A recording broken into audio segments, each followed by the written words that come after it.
Misi kamu apa? Tugas kamu apa? Tugas kamu apa? Cepat. Mati. Siapa yang mati? Siapa yang mati? Ya itu mah anak kecil mah nggak bisa kamu. Dia masih suci, dijagain Allah. Allah ngutus malaikat buat jaga anak kecil. Misi kamu apa lagi selain itu? Selain untuk anak itu apa? Apa misi kamu apa lagi? Tugas kamu apa lagi? Dia kenapa dia? Mati. Sanukriuka fala tansa illa ma syaa Allah innahu ya'lamul jahra wa ma yakhfa wa nuyassiruka lil yusra fadzakir in nafa'ati dzikra sayadhakkaru man yakhsha wa yatajannabuha al-ashqa. Assalamualaikum warahmatullahi wabarakatuh. Selamat datang di MRL3 Channel. Malam ini ada cerita datangnya dari subscriber kita, yaitu Mbak Aini. Mbak Aini ini punya cerita di mana dia di kontrakannya dia tinggal dapat gangguan-gangguan yang sangat masif. Dan yang lebih mengerikan lagi, ternyata kontrakannya itu meminta tumbal. Tanpa berlama-lama, langsung aja satu rute 1000 cerita. Inilah Bis Malam, bisikan tengah malam.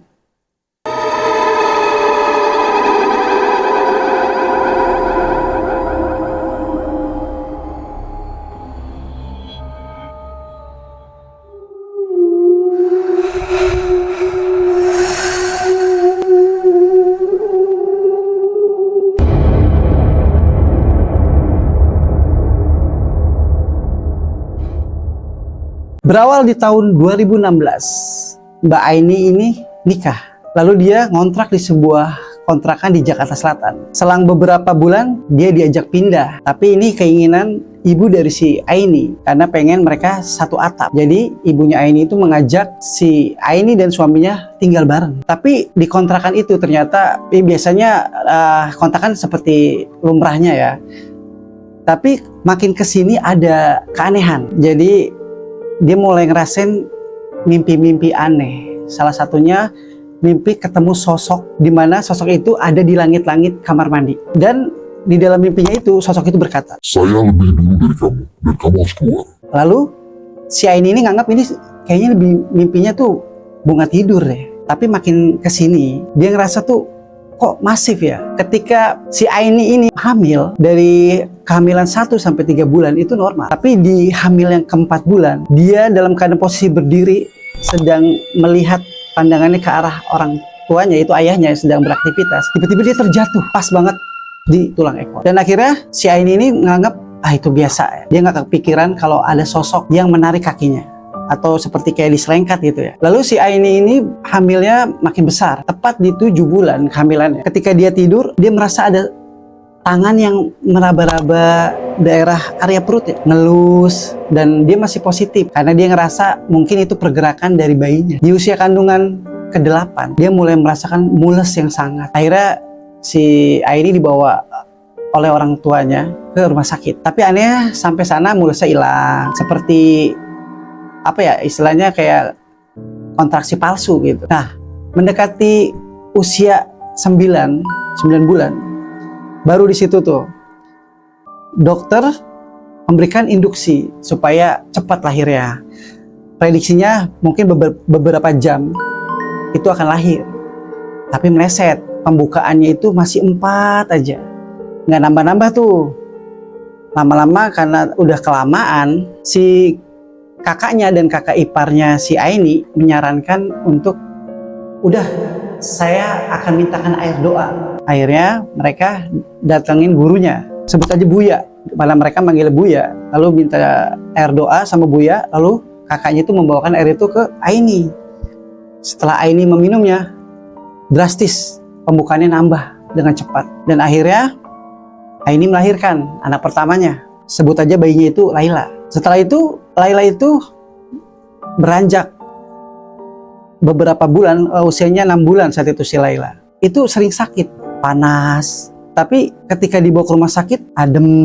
Bahkan sebelumnya juga, rumah itu juga sering banget ada belatung. Belatung berjatuhan. Ditemukan belatung yang emang dicari, itu nggak ada bangkainya. Jadi biasanya ya kalau ada belatung itu ada bangkai.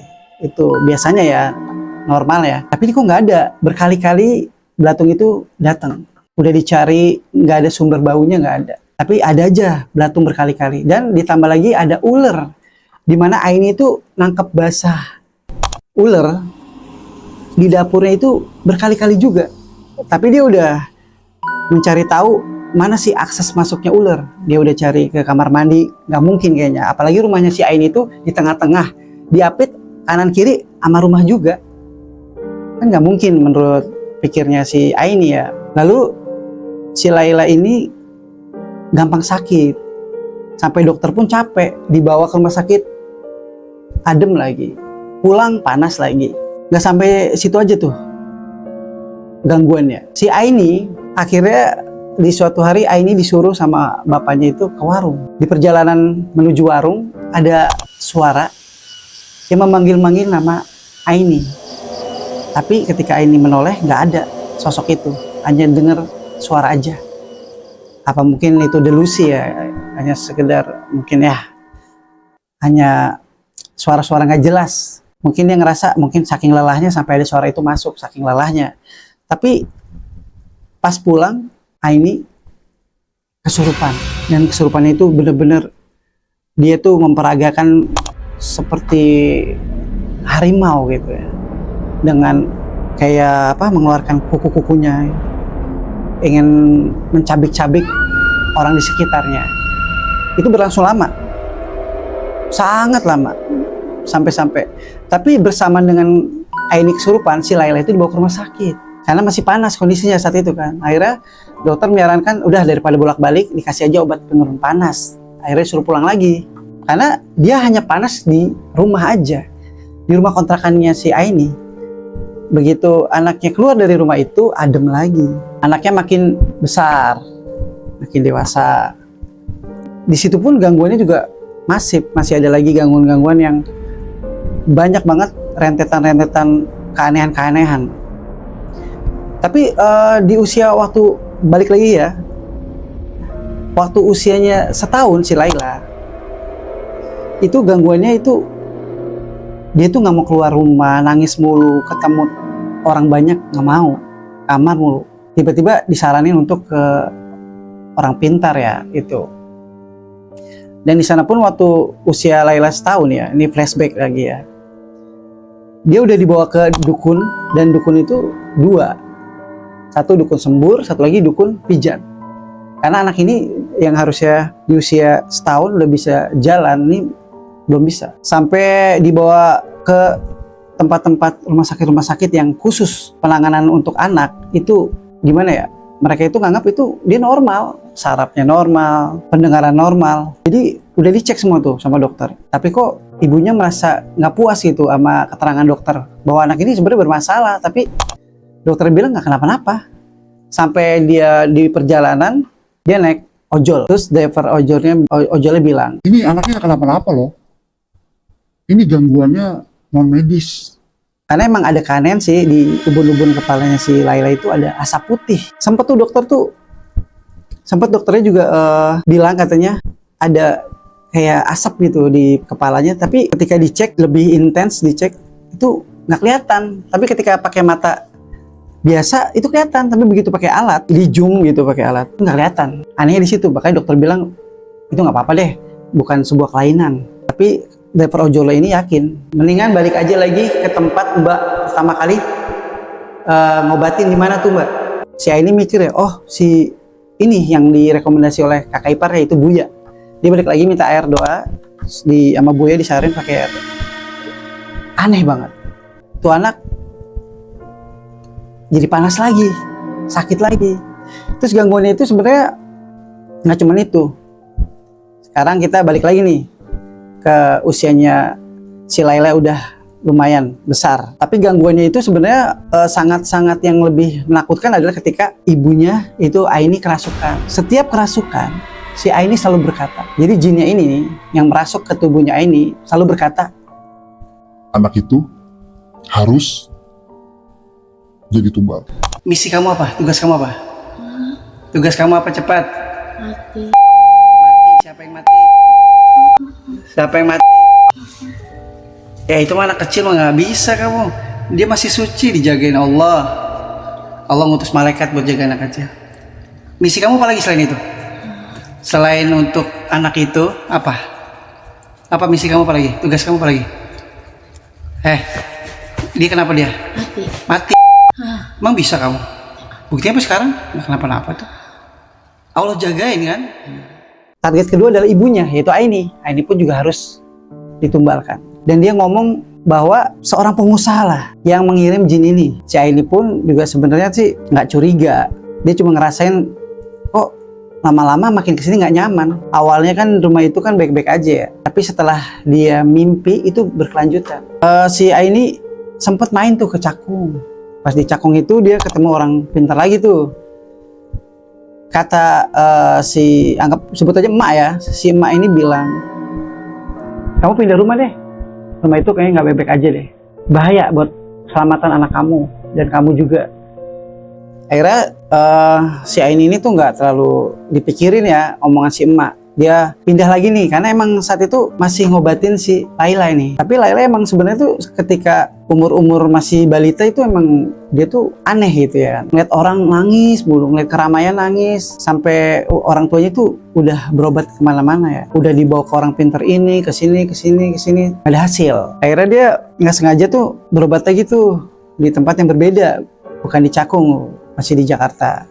Di Jakarta Selatan lebih tepatnya kan. Jadi dia dari Cakung pindah lagi tuh habis berobat. Sebut aja ini juga namanya Mak juga ya, cuman beda sama yang tadi ya.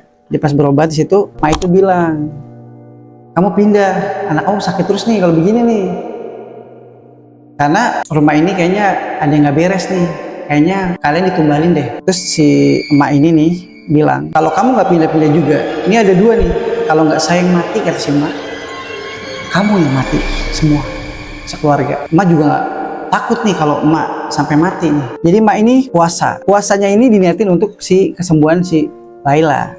Tapi tetap dia menyarankan untuk pindah rumah. Lagi-lagi ini makin yakin ya, karena banyak banget orang yang bilang suruh pindah rumah. Pas dia pindah rumah ya anaknya sehat. Lalu banyak banget keanehan-keanehan yang dialamin Aini ketika sempat juga Aini tuh waktu itu berjalan bareng-bareng nih sama orang tuanya sama si Laila. Itu sempet dia kehilangan pandangan. Dia nggak melihat orang tuanya dan anaknya berjalan di depan dia, di dekat sekitar dia. Dia nggak ngelihat kehadiran ibunya dan anaknya. Tapi begitu dia jalan dekat masjid, tiba-tiba pandangannya itu balik lagi. Dia bisa ngeliat. Nah itu aneh. Keanehannya berlanjut lagi nih. Tiba-tiba datang kayak rayap dalam jumlah banyak. Jadi ada rayap nih datang tiba-tiba.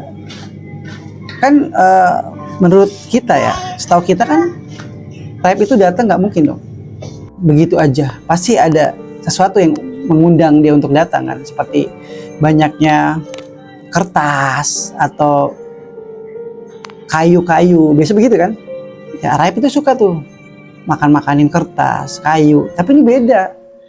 Dalam jumlah yang banyak, dia bukan cuman makan kertas, tapi plastik pun juga kena. Jadi rayap ini tuh juga suka bahan plastik, aneh di situ kan, dalam jumlah yang banyak. Keanehan itu berlanjut lagi nih di beda hari ya, di rak sepatu itu sepatunya pada berjatuhan, padahal nggak ada yang nyentuh. Aneh kan? Dan di situ juga nggak ada hewan yang melintas. Kok bisa sepatunya pada berjatuhan di rak? Dari rak turun sepatu. Aini pun juga udah mulai sadar nih ada keanehan karena udah banyak yang ngomong nih. Sampai si emak tadi tuh yang terakhir dia berobat sama si emak yang bilang bahwa kalau nggak saya yang mati, kamu yang mati, pilih mana? Makanya kamu harus pindah. Si ini masih belum pindah tuh, tapi dia coba untuk memperbaiki keadaan karena saat dia tinggal di situ tuh udah malas ibadahnya. Tiba-tiba tuh kok tadinya rajin tuh 5 waktu dia sholat. Saat di kontrakan itu bawaannya males aja, ngantuk, setiap baca Quran ngantuk. Akhirnya ibunya ngajak dia, ayo kita ngaji lagi yuk, bareng-bareng nih.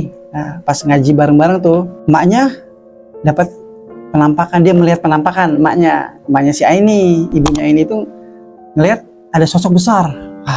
Shock banget itu. Baru pertama kali ibunya Aini melihat sosok besar. Ini pertama kalinya dia melihat makhluk gaib ya. Jadi percaya, tadinya ibunya nggak percaya, mungkin nganggap si Aini ngada-ngada ya kan.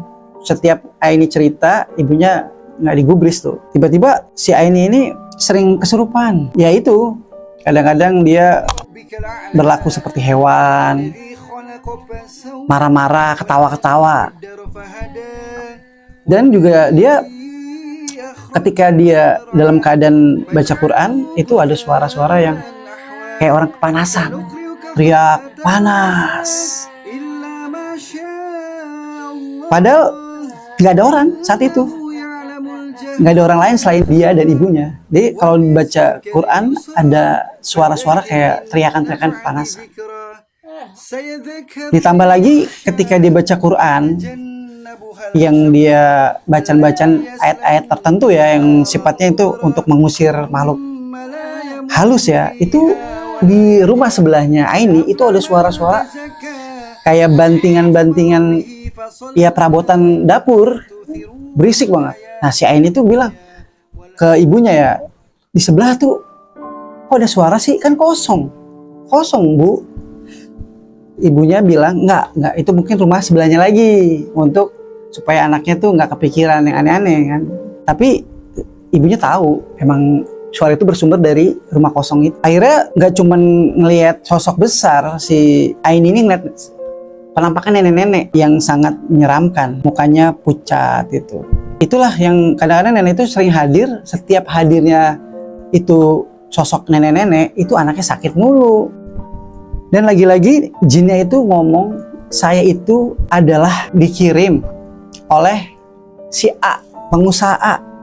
Detail banget itu jin ngomong. Siapa? Mengarah kepada pengusaha ini. Ternyata baru ketahuan tuh si emak yang ngobatin si Laila, anaknya si Aini, si emak yang terakhir ya, bukan yang dicakung ya. Dia bilang katanya, kenapa saya bisa bilang kalau kamu tuh ditumbal? Ternyata sebelum Aini berobat, itu tetangganya Aini berobat juga ke situ. Bahkan lebih apa ya? Tragis. Karena setiap hamil gugur.